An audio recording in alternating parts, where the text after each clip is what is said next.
Kasusnya kan dari zaman. Iya, tapi kan proses penersangkaan dia Di zamannya di zamannya Prabowo, yang notabene jaksa agungnya sama. Kan jaksa agung nggak diubah, Iya. nggak diganti. Sama dengan Kapolri nggak diganti. Ayo kita tebak-tebakan siapa yang duluan diganti.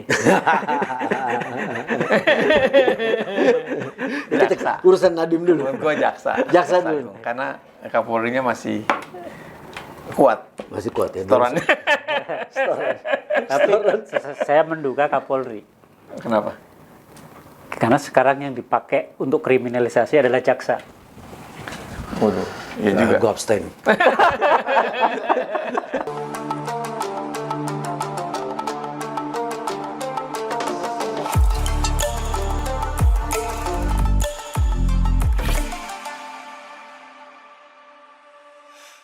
Assalamualaikum warahmatullahi wabarakatuh. Pak Presiden Nugroho Wiyodo, Didi Supriyanto, Haris Jauhari. Pak Presiden, bagaimana kita mau melihat situasi dan kondisi keadilan di dalam hukum kita? Karena hukum diperlukan untuk menegakkan keadilan, dan pengadilan adalah lembaga yang mestinya melaksanakan itu, di mana orang datang untuk mencari keadilan. Dan ternyata kondisi lembaga pengadilan kita, juga hukum secara umum saat ini memang kacau. Apa buktinya? Buktinya adalah sejumlah orang lebih mengharapkan Anda turun tangan dibandingkan vonis pengadilan yang mereka anggap adil. Ya. Contohnya adalah antara lain Tom Lembong. Tom Lembong itu putusannya dihukum. Terus Dibebaskan oleh Presiden. Siapa Sekjen PDI siapa? Hasto. Ira. Ya. Gitu. Ira dari Dirut DSP apa tuh? Iya. Pelabuhan. Oh, bukan. Angkutan antar pulau dan Nah, itu semua menunjukkan bahwa lembaga peradilan tidak bisa memberikan keadilan, sehingga kemudian mereka meminta kepada Anda dan Anda memberikan keadilan. Itu kan bukti keadilan. ya kira-kira gitulah. Hah? Kira-kira begitu kan ya Bapak-bapak ahli hukum? Iya, kira-kira gitu. Nah, jadi itu tidak menunjukkan- ada lagi supremasi hukum. Hukum itu ditunggangi, hukum dipakai untuk kepentingan politik dengan cara mengkriminalisasi orang-orang yang tidak sesuai dengan kepentingan penguasa. Ya, atau orang penguasa sekarang, tertentu orang yang tertentu. berkuasa. Ya, Jadi kalau membuat kebijakan ini adalah aktivitas manajerial, itu sebetulnya nggak bisa dikenai pidana. Ya kalau misalnya dari perusahaan kan ada manajer atau direktur utama yang bikin kebijakan, ternyata kemudian akibat kebijakan itu perusahaannya rugi, ini nggak bisa dikenai pidana. Gitu. dan yang menyedihkan adalah kriminalisasi ini dilakukan terhadap, yang menurut gue ya, terhadap orang-orang terbaik yang kita punya. Antara Ira. lain, Ya contohnya Ira, Lembong sama si Ria kan. Mereka orang-orang Ira. profesional, Ira. Orang terbaik. profesional terbaik yang kita punya, yang kita rekrut, kita tarik ke pemerintahan untuk membantu pemerintahan. Ujungnya seperti ini. Jadi ke depan Pak Prabowo nggak akan lagi dapat orang-orang terbaik untuk ikut dalam pemerintahan atau ikut dalam membangun bersama bangsa ini. Kalau ini diterus-teruskan. Iya. Dan ini yang jadi sekarang yang jadi Sekarang sorotan, udah ini kan, jadi Ibam. sorotan kan si Ibrahim. sama Nadiem. Ya. Puncaknya nanti Nadiem, tapi Ibamnya sudah dituntut oleh jaksa dengan hukuman maksimal atau hukuman penjara 20 tahun plus denda yang kalau tidak dibayar akan ditambah dengan Penjara 2 tahun. hukuman kurungan 2 tahun. Makanya banyak media menyebutnya dituntut hukuman 22 tahun. Ya itu karena media kan menggunakan bahasa umum. Iya, jadi itu 22 tahun. Itu menurut saya luar biasa kebangetan. Ini benar-benar kriminalisasi, karena Ibam itu bahkan bukan orang kementerian, dia adalah konsultan independen, konsultan eksternal. Jadi dia nggak bisa punya kewenangan bisa untuk mengambil keputusan, memutuskan. ya. Dia tidak mengambil keputusan, bukan dia yang belanja, dia tidak menikmati serupiah pun hasil pembelian itu.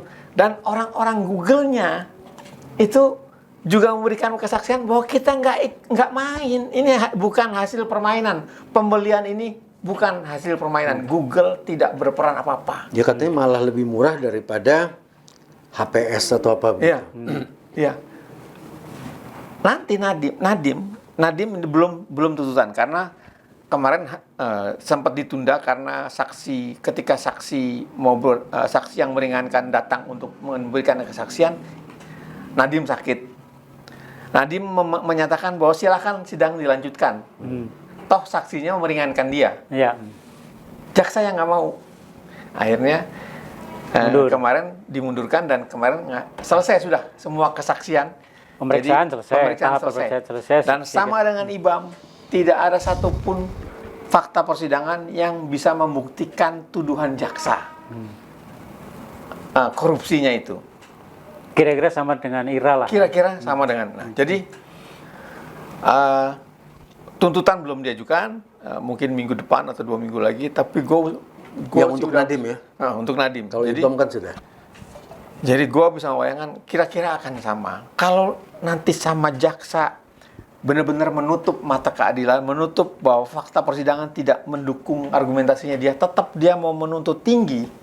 Nah, nanti hakim lagi-lagi memutuskan ini, akhirnya ujungnya Presiden lagi.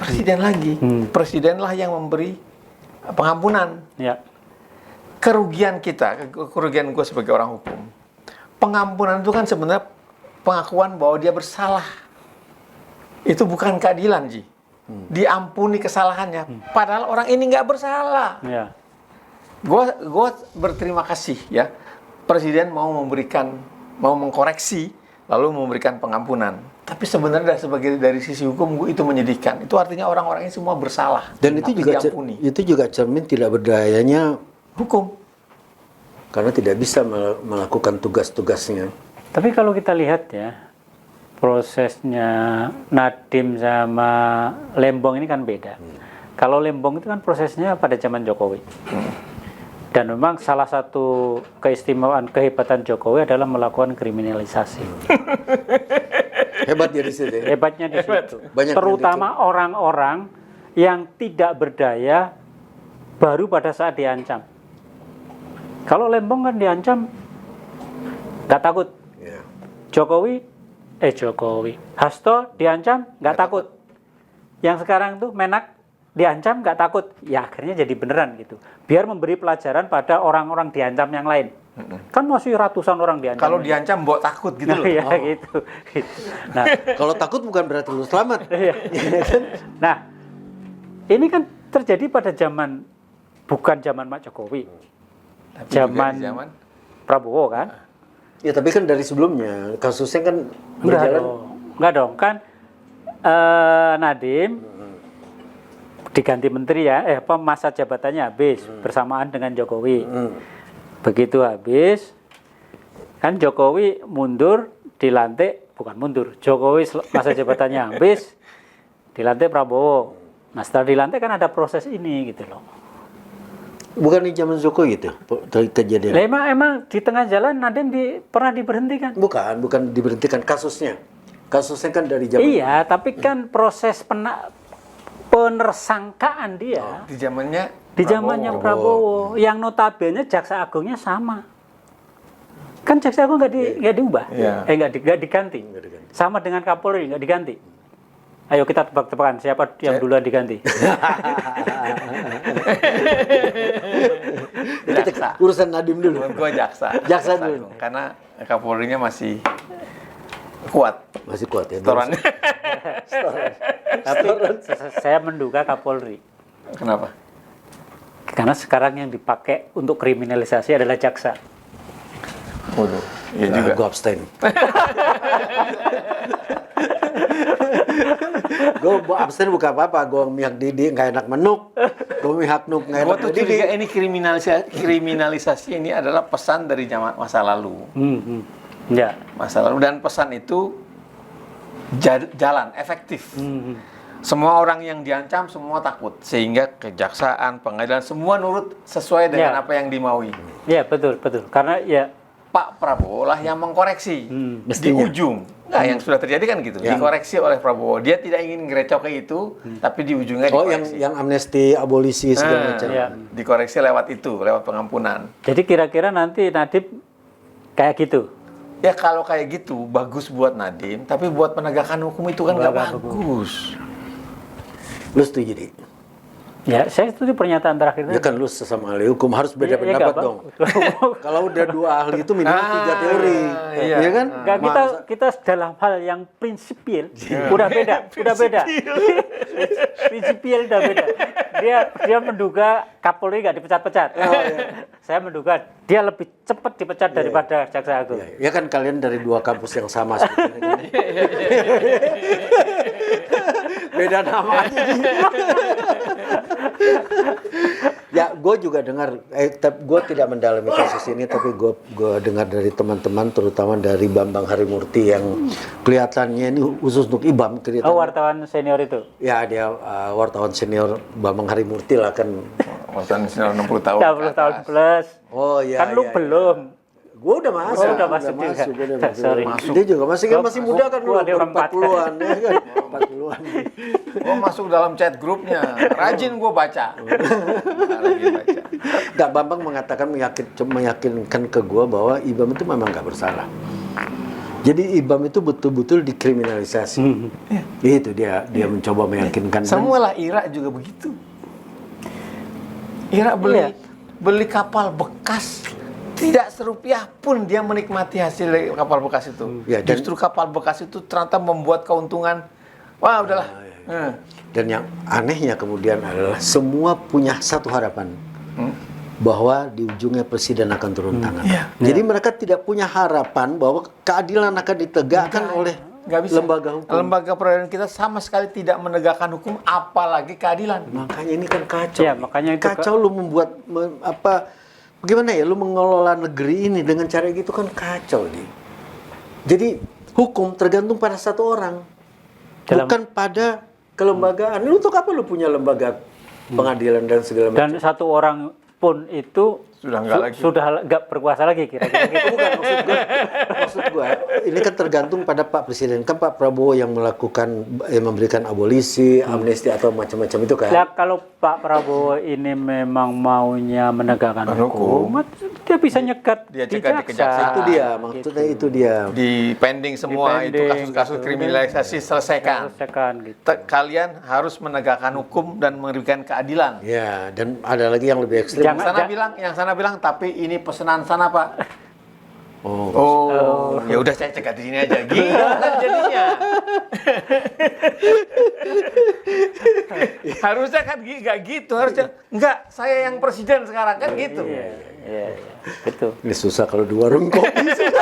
susah aja. Ya kan? Ada aja dia. Udah jelas kan? Dia juga nggak mau lagi bertentangan. Udah lurus saya. Nggak. Ujungnya orang menduga semua yang sekarang sedang dilakukan, juga apa yang dilakukan oleh Bambang Harimurti dan teman-teman dalam membela IBAM, juga sekelompok teman-teman lain yang sedang berusaha untuk meyakinkan pengadilan bahwa Nadiem tidak bersalah dan segala macam, ujungnya hanya memerlukan satu hal, turun tangan presiden. Ya, tapi saya Mereka kira putus asa terhadap bahwa ini akan keputusan akan adil, ya, pengadilan akan ya, adil. maksud saya masih ada satu peluang kan. Kalau kita coba meyakinkan jaksa kan nggak mungkin karena prosesnya sudah sampai tuntutan kan. Buat IBAM, tapi buat Nadiem masih bisa nih. Iya. Tinggal masih ada berapa hari. Makanya- Pak Jaksa bertobatlah, ya kan? Terus hakim sebelum memutuskan ya kita coba yakin kan, gitu. Iya. Tapi kalaupun tuh hakim udah mutusin, ya udahlah, Ya, memang udah gitu. terserah. Tapi kalau presiden buat lah, Nadiem ya. belum terlambat. Kita bisa mengharap jaksa untuk kembali berpikir secara Jalan yang benar lah. kembali ke jalan yang benar. Nanti majelis hakimnya juga memutuskan secara benar.